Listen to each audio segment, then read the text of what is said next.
दिसंबर महीने की शुरुआत होने जा रही है और जैसे ही पुराना साल बीतने को होता है और नया साल का आगमन होता है तो आप बोकारो के सिटी पार्क में सभी बड़े यूनियनों को या बड़े सामाजिक संगठनों को एक रस्म के तौर पर पिकनिक मनाने की प्रथा से आप जुड़ते हुए देखते होंगे।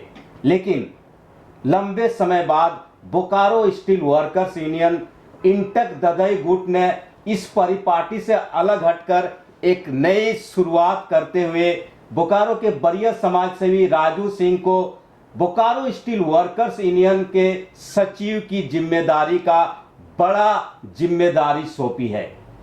इस समय हमारे साथ खुद राजू सिंह जी मौजूद है जिन्हें इंटक ने इतनी बड़ी जिम्मेदारी दी है। सर, सबसे पहले हमारे चैनल डी फोकस में आपका स्वागत है। चलिए, प्रणाम प्रणाम। अच्छा खासा आपका सर बिजनेस चल रहा था, बिजनेस आइकॉन के नाम पर राजू सिंह को बोकारो जानता है। ये नया रास्ता कैसे चुन लिया सर आपने? नहीं, हॉस्पिटल को तो हम कभी बिजनेस समझे ही नहीं जी। और बोकारो में सबसे पहला अगर बोकारो में कोई अस्पताल का कॉन्सेप्ट दिया है जी जी तो हमारा ही अस्पताल था और है भी जी। और कभी भी हम इसको बिजनेस, जहां हमको कोई भी अगर बोलता है कि आपका बिज़नेस कैसा है बिज़नेस, तो हमको कहीं ना कहीं ख़राब लगता है और हम उसको ये तुरंत हम बोलते हैं उसको कि बिजनेस इसको मत बोलिए। हम इसको हमेशा सेवा भाव से लेके चले हैं और 18, 19, 20 साल हो गया, अभी तक हम पे किसी तरह का कोई भी आरोप ऐसा नहीं लगा कि हमने किसी से कोई गलत काम किए, सेवा भाव से किए। और जहाँ तक कि यूनियन का बात, आप जैसा बोल रहे हैं कि यूनियन का बात है जी, तो उसमें भी मेरा यही चीज़ रहेगा कि हम जो है उसमें भी सेवा भाव से और सभी लोग को मदद करते हुए चले। हाँ, मैनेजमेंट को भी लेकर के चलना ज़रूरी है, मैनेजमेंट को भी लेके चलेंगे, मज़दूर को भी साथ में लेके चलेंगे तो ही हम लोग विकास कर सकेंगे। जी। बोकारो स्टील वर्कर्स यूनियन ददई गुट कहा जाता है, बाबा को फायर ब्रांड नेता कहा जाता है। चाहे यूनियन की बात करें या राजनीति की बात करें, उनके यूनियन के सचिव की जिम्मेदारी आपको खुद बाबा ने दी है। तो मजदूरों के हक और अधिकार के लिए आपको आगे लाया गया है बोकारो जिले में। कहीं कांटो भरा ताज तो बाबा ने आपको सौंप नहीं दिया? नहीं, मेरा ददई दुबे बाबा से मेरा आज से संबंध नहीं है जी। और कोई भी पद और ये सब चीज़ से मेरा रिलेशन कभी रहा नहीं है। और वहाँ पर जो मेरा जो रिलेशन रहा, मेरा जो संबंध रहा, एक भावनात्मक मेरा संबंध रहा वहाँ पर। और ये पद और ये जो सचिव का है, आज भी वो मेरे लिए उतना बड़ा चीज़ नहीं जितना मेरे लिए ददई दुबे बाबा को हम लोग मानते हैं और उनको जानते भी हैं। वो जो भी बोलते हैं, जो भी करते हैं, वो मतलब जो दिल में है या जो भावना है उसको वो खुले रूप से बोलते हैं और हम उनको बहुत अधिक मानते भी हैं, इज्जत भी करते हैं। और आज से मेरा संबंध उनके साथ नहीं है, आज हमको लगता है कि 10 वर्ष से हम उनको जानते हैं। इसीलिए आप भी अपनी बात बड़े बेबाकी से लोगों के बीच रखते हैं, कहीं यही आपसी कनेक्शन की राज तो नहीं दोनों के बीच?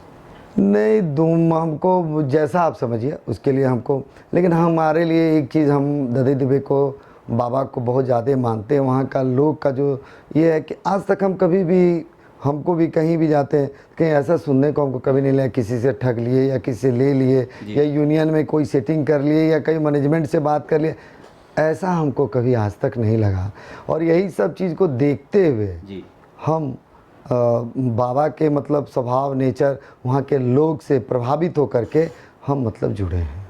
बोकारो स्टील वर्कर्स यूनियन के सचिव की जिम्मेदारी आपको मिल गई है।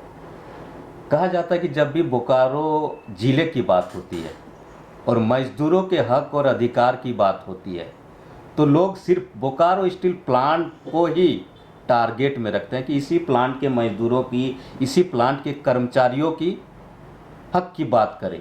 लेकिन बोकारो ज़िले में कई बड़े प्लांट हैं, जैसे वेदांता का नाम आने लगा है, CCL है और भी बहुत सारी चीज़ें हैं पूरे ज़िले में। तो जो राजू सिंह है सिर्फ बोकारो स्टील लिमिटेड यानी BSL तक ही सीमित रह जाएंगे या ये जो आपको जिम्मेदारी मिली है इस जिम्मेदारी की लकीर को आगे ले जाएंगे?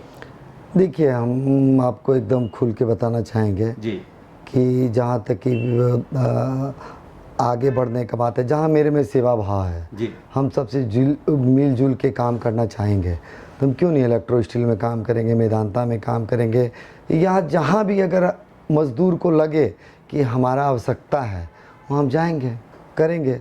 ये कोई ज़रूरी नहीं है कि खाली हम BSL प्लांट में ही रहेंगे, ऐसा कोई हमारा ऐसा कोई मानना नहीं है। मतलब राजू सिंह को अगर CCL से बुलावा आता है तो वहाँ पहुँचेंगे, मजदूरों के अधिकार के लिए आवाज़ बुलंद करेंगे बैरमो में। बैरमो में ही क्यों, दिल्ली भी चलेंगे ना हम लोग, हर जगह चलेंगे, जहाँ भी लगेगा मज़दूर का, कहीं भी अगर ज़रूरत है हमारा जी तो चलेंगे, मजदूरों के जाएंगे, लिए लड़ेंगे, जी करेंगे, क्यों नहीं? लड़ेंगे। करेंगे, क्यों नहीं करेंगे। मान लीजिए बड़े प्लांट की बात होती है, बड़े यूनिट की बात होती है, लेकिन सबसे बड़ी बात होती है कि सबसे ज़्यादा मजदूर जो कार्यरत है असंगठित क्षेत्र में कार्यरत है आज के दिन में। पूरे देश की बात करें, बोकारो की भी यही परिस्थिति है। तो जब भी यूनियन बात करते हैं असंगठित क्षेत्र के मजदूरों की बात तो जरूर करते हैं राजू सिंह जी, लेकिन जब उनकी सुधि लेने की बात आती है तो कोई उनके लिए आवाज़ नहीं उठाता है। असंगठित क्षेत्र के मजदूरों के लिए क्या विशेष योजना है Raju Singh Bokaro steel workers union के सचिव के दिमाग में? नहीं, अभी हम यही चाहेंगे, आप जैसा बोल रहे हैं बहुत लोग बात करते हैं, इसीलिए तो हम आए हैं जी बहुत लोग काम नहीं कर रहे हैं, जैसा आपका कहना है कि बात कर रहे हैं, भाषण दे रहे हैं, बोल रहे हैं, करते कुछ नहीं है मजदूर के लिए। तो हम करेंगे ना, हम पे भरोसा रखिए, हम करेंगे। आपने भी देखा है, आप बोकारो के सभी क्षेत्रों में जाते हैं, आपने खुद कहा समाज सेवा के 20 साल से ज़्यादा समय आपने दिए समाज सेवा को, अब मजदूरों की सेवा करने जा रहे हैं। तो ऐसे में क्या कुछ तो विशेष आपने सोच रखी होगी, क्या कुछ विशेष सोच है? देखिए हमारा बहुत सारा सोच है, और सबसे पहला सोच में यही आएगा कि जहाँ भी मज़दूर को और मैनेजमेंट के बीच जी जो एक होता है ना कि आप दोनों के मैनेजमेंट और मज़दूर के बीच को उसको संतुलित करके हम चलना चाहेंगे। जी। ये नहीं कि मज़दूर को लड़वा करके, मैनेजमेंट को लड़वा करके और उस बीच में अपना फ़ायदा हम ले लें, जी हम ऐसा नहीं करेंगे, फायदे के लिए नहीं आए हैं। नहीं करेंगे। मतलब जिस यूनिट में जाएंगे उस यूनिट की समस्याओं को भी राजू सिंह सुनेंगे, चाहे BSL हो, CCL हो, वेदांता हो, असंगठित क्षेत्र हो, और उसके साथ साथ वहाँ के मजदूरों की भी समस्याओं को आप सुनेंगे और दोनों की बेहतरी के लिए कदम बेहतरीन, दोनों को मिला के चलना चाहेंगे। अच्छा। और दूसरा बात है कि जहाँ तक की बात है और सबका बात, हम तो 20 साल से अस्पताल चला रहे हैं जी, तो 20 साल से आज तक तो हम लोग पे किसी भी तरह का कोई भी, तो फिर हम ये चाहेंगे कि उसी तरह उससे भी बेहतर जो लोग हम पे भरोसा कर रहे हैं, तो हम उससे भी बेहतर जो है यूनियन का काम, मज़दूर का काम और मैनेजमेंट का भी काम। क्योंकि देखिए आज मैनेजमेंट अगर आज अच्छा से नहीं रहेगा, आज प्लांट हमारा नहीं रहेगा तो मज़दूर कहाँ से रहेगा। हम लोग को दोनों को मिला करके और हम लोग आगे बढ़ेंगे। प्लांट बेहतर रहेगा तभी उसके मजदूर भी बेहतर रहेंगे। हाँ, ये हम कभी भी मज़दूर को भड़काऊ भाषण दे करके, आंदोलन करके, लड़वा करके वो फ़ायदा हम लेना नहीं चाहेंगे। जब आप जैसे ही अब इस क्षेत्र में आ ही गए हैं, मजदूरों के हक और हुकूक के लिए आवाज़ बुलंद करने के लिए जब राजू सिंह जी आ ही गए हैं, तो बोकारो स्टील प्लांट की जब भी बात करते हैं, वर्तमान में जो सबसे बड़ी समस्या है, आप देख रहे होंगे कि जो आवास व्यवस्था है बोकारो स्टील प्लांट का, वो काफ़ी जर्जर हो चुका है सर।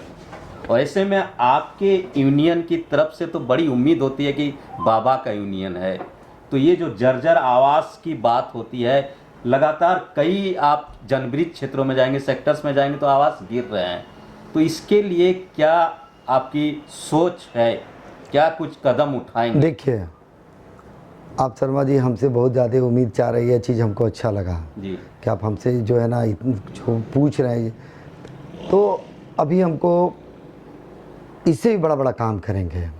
आवाज़ का समस्या है, सड़क का समस्या है, लोग का जो भी समस्या, जो हम लोग स्कूल भी देख रहे हैं कि बहुत सारा स्कूल गिर गया है जी, उसमें नहीं करेंगे, थोड़ा सा समय दीजिए हमको, हम करेंगे। तो ये हैं बोकारो स्टील वर्कर्स यूनियन के नए सचिव राजू सिंह जी। इंटक ददई गुट की तरफ से इन्हें बड़ी जिम्मेदारी दी गई है सचिव पद का, और इन्होंने बड़ी बेबाकी के साथ अपने सभी बिंदुओं को हमारे बीच रखा और कहा कि थोड़ा सा आप समय दीजिए, बाकी यूनियन और बाकी नेताओं की तरह ये राजनीति करने या पैसे कमाने के लिए इस क्षेत्र से नहीं जुड़े हैं। ये प्लांट की समस्याओं को भी समझेंगे, मजदूरों की समस्याओं को भी समझेंगे, असंगठित क्षेत्र के मजदूरों की भी समस्याओं को समझेंगे, और सभी समस्याओं को समझकर सबको साथ लेकर यूनियन की जो सच्ची परिभाषा होती है उस परिभाषा को बोकारो जिले में कम से कम साकार करने का काम राजू सिंह करने जा रहे हैं। कैमरा पर्सन देवेंद्र कुमार के साथ मैं राम नारायण शर्मा।